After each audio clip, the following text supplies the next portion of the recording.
SM. Krishna ಅವರು ಒಬ್ಬ ಸಮರ್ಥ ಆಡಳಿತಗಾರ. ಬಹಳ ದೀರ್ಘಕಾಲ ಕರ್ನಾಟಕದ ರಾಜಕಾರಣದಲ್ಲಿದ್ದರು. ಬಹುಶಃ ಒಬ್ಬರು ಇಬ್ಬರು ಮಾತ್ರ ಲೋಕಸಭೆಯಲ್ಲಿ, ರಾಜ್ಯಸಭೆಯಲ್ಲಿ, ವಿಧಾನಸಭೆಯಲ್ಲಿ, ವಿಧಾನ ಪರಿಷತ್ನಲ್ಲಿ ಸದಸ್ಯರಾಗಿದ್ದರು.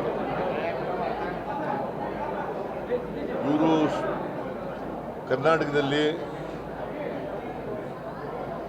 MLA ಆಗಿದ್ದರು, ಮಂತ್ರಿ ಆಗಿದ್ದರು, ಮುಖ್ಯಮಂತ್ರಿ ಆಗಿದ್ದರು, ಆಮೇಲೆ ಸ್ಪೀಕರ್ ಆಗಿದ್ದರು, ಎರಡೂ ಸದನದ ಸದಸ್ಯರಾಗಿದ್ದರು, ಮುಖ್ಯಮಂತ್ರಿ ಆಗಿದ್ದರು,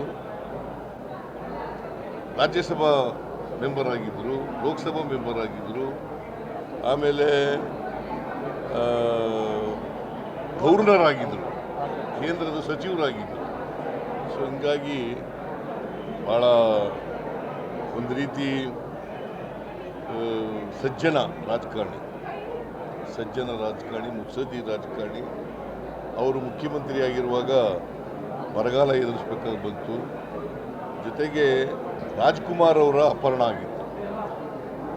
ರಾಜ್ಕುಮಾರ್ ವೀರಪ್ಪ ಕಾಡುಗಳ ವೀರಪ್ಪನವರು ರಾಜ್ಕುಮಾರ್ ಅವರ ಅಪಹರಣ ಆಗ ದೊಡ್ಡ ಸವಾಲನ್ನು ಎದುರಿಸಬೇಕಾದಂಥ ಪರಿಸ್ಥಿತಿ ನಿರ್ಮಾಣ ಆಯಿತು.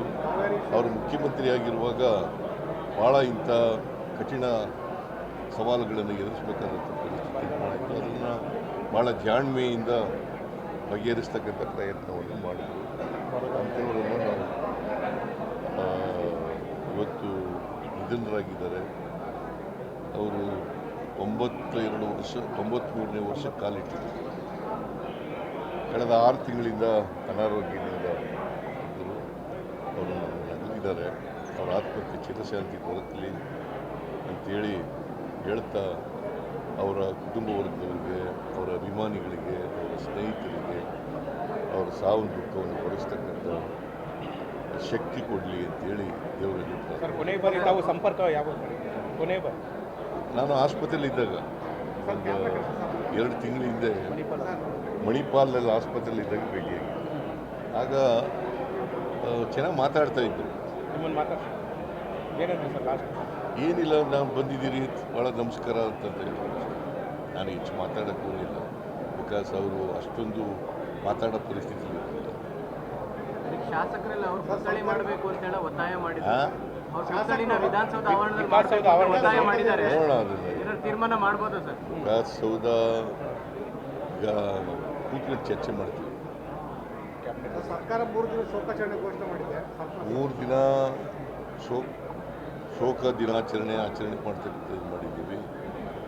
ಫ್ಲ್ಯಾಗು ಅರ್ಧಕ್ಕೆ ಇಳಿಸ್ತಕ್ಕಂಥ ಕೆಲಸ ಮಾಡಿದ್ದೀವಿ. ಮತ್ತು ನಾಳೆ ರಜಾ ಘೋಷಣೆ ಮಾಡಿದ್ದೀವಿ. ಇವತ್ತು ಅಸೆಂಬ್ಲಿ ಅಭಿಚುರಿ ಆದಮೇಲೆ ಸಂತಾಪ ನಿರ್ಣಯ ಅದಾದ ಮೇಲೆ ಚರ್ಚೆ ಆದಮೇಲೆ ಅವರ ಆತ್ಮಕ್ಕೆ ಶಾಂತಿ ಕೋರಿ ಅಸೆಂಬ್ಲಿನಲ್ಲಿ ಅರ್ಜೆಂಟ್. ನೀವು ಎಷ್ಟೊತ್ತು ಹೋಗ್ತಾ ಇದ್ದೀರಿ ಸರ್? ಇವತ್ತು ಎಷ್ಟೊತ್ತು ಹೋಗ್ತಾ ಇದ್ದೀರಿ? ನಾನು ಸಾಯಂಕಾಲ ಹೋಗ್ತೀನಿ. ನಾಳೆ ಅಲ್ಲಿ ಹೋಗ್ತಾ ಇದ್ದೀನಿ, ಇಲ್ಲಿ ಅಂತ್ಯಕ್ರಿಯೆ.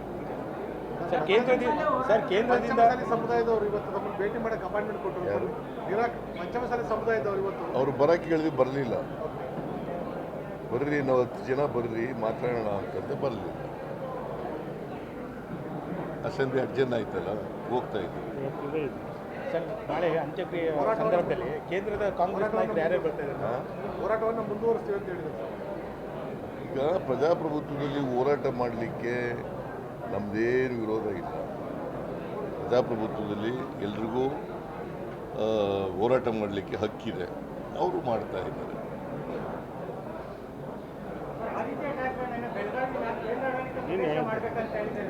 ನಾನು ಹೇಳಿದ್ದೀನಲ್ಲಪ್ಪ,